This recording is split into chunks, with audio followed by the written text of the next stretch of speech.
Live from Fargo and serving you on TV, online, and on the go. This is Valley News Live 10 at 10. Concerned parents contacted our whistleblower hotline claiming there's a mold problem at Hopkins Elementary School in Moorhead. Good evening, everyone. Thanks for joining us. While school leaders at Hopkins wouldn't say if the school has a mold problem, they said they're treating it like it is. We reached out to Clay County Public Health with our mold questions and was told they didn't know about the situation. Valley News Team's Giovanna Simic tells us if parents, students, and faculty should be worried.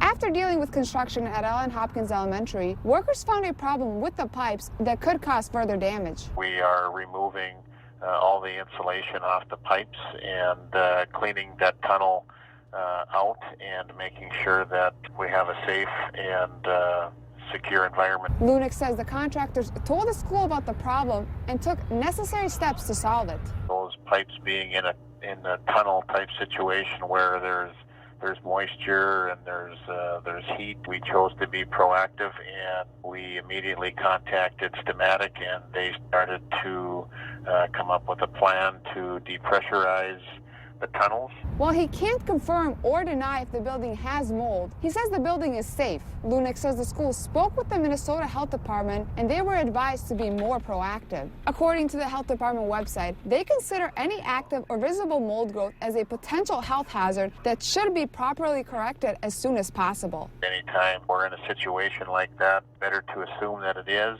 and start the process to get it out. Lunick says the school didn't notify parents about the issue because no health hazard has been discovered. In Moorhead, Giovanna Simic, Valley News Live. The school added the air pressure and building quality are continually monitored to ensure a safe school environment. Dozens of people gathered in Fargo tonight, taking part in a movement to stop the Dakota Access Pipeline. People rallied on the Veterans Memorial Bridge between Fargo and Moorhead, holding signs and banners and chanting. The local protest is in conjunction with others across the country being held today for No DAPL National Day of Action. Spurring on these demonstrations was the U.S. Army Corps of Engineers saying construction of the pipeline must be put on hold. You know, it's sad. It's sad, you know, because how the media plays it is, they call it riots and stuff. When you have just peaceful people praying, smudging and stuff, and sure they might do some pushing and stuff, but there's no reason for them to get maced and hit with, you know, with their batons and things like that. A Facebook group which appears to have organized the local rally asks people to share on social media using hashtag #NoDAPL. The District 46 North Dakota Senate race was among the closest on this recent election. Republican Jim Rohrs defeated incumbent Democrat George Sinner by just 37 votes. On Monday, after the outcome was canvassed, the difference changed in favor of Rohrs by one more vote. Sinner said tonight he will not be asking for a recount. He had the right to ask for one, but indicated that it was not automatic. The Will Rogers Airport in Oklahoma City, Oklahoma is back up and running after an airline employee was fatally shot. After an intense manhunt, police were able to find the suspect. Don Champion has the details. We just got word that we're ground stop right now. Will Rogers World Airport in Oklahoma City came to a standstill Tuesday after a gunman opened fire, killing one person. We do believe that this was a premeditated act against the victim. This was not random. The victim is identified as 52-year-old Michael Winchester, a Southwest Airlines employee. He died at a nearby hospital. People inside the airport were told to shelter in place, while heavily armed police went car by car looking for the gunman. They located the suspected shooter in a red pickup truck on the second level of a parking garage. We used some of our resources, our tactical robot, to determine there was an individual inside the vehicle who was deceased, we believe, of a self-inflicted gunshot wound. Oklahoma City police said they shut down the airport during the search in the interest of safety. Passengers were encouraged to reschedule their flights and travel plans. It's not yet clear how or if the victim and shooter are known to each other.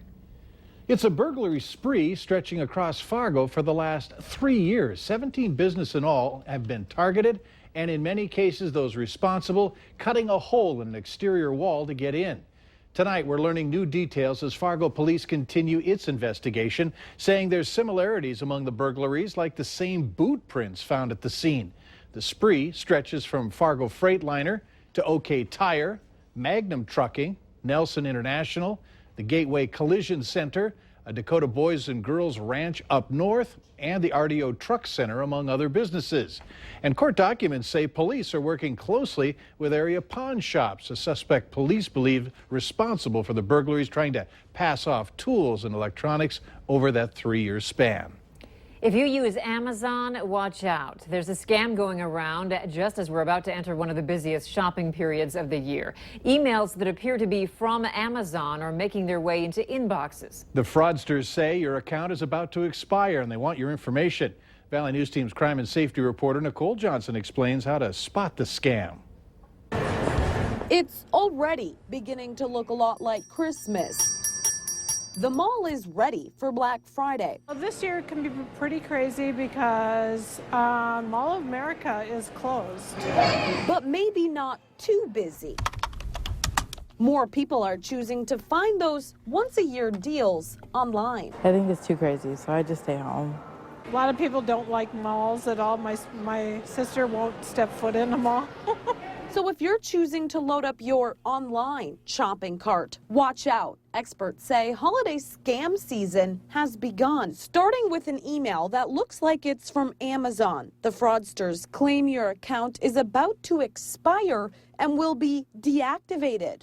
But it's a trick, and scammers want your information. Usually there's like little telltale signs in phishing emails. Christina Lau owns her own business and is no stranger to online safety. My suggestion to anyone who does get a phishing email is if it's from a certain company that you've affiliated with, like go to their official website, go to their contact form and contact someone directly at the company. Don't respond through the phishing email. While many people are choosing to scroll through websites instead of wander through a mall, Lau says shopping in person and local can be more heartfelt. We think it's extra special when you come in and get something for the holidays that's made especially for someone. In Fargo, Nicole Johnson, Valley News Live.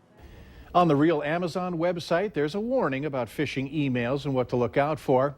Legit Amazon emails will not ask you for your personal information or have you verify anything. And the biggest red flag, spelling or grammar errors in any email. For tonight's restaurant report card, we're looking at a restaurant in Fargo that's popular with those looking for a 24-hour diner. On November 4th, Huddle House in Fargo racked up 5 critical violations, which included not keeping food properly refrigerated, not clearly marking food held for more than 24 hours, and not having a manager on duty who was knowledgeable about foodborne illnesses. 6 days later, huge improvements were made. They did a complete 180 and had 0 critical violations on their follow-up inspection. That's why they are this week's Clean Plate Award winner for their quick response to fix their violations. There was singing, dancing, and joke-telling at Island Park during CCRI's annual talent show tonight. Lisa Anderson kicked it off with a CrossFit routine. After that, multiple singers took the stage. A duet of Let It Go from the popular movie Frozen and a solo of the song Joey. Joey, I'm so sorry.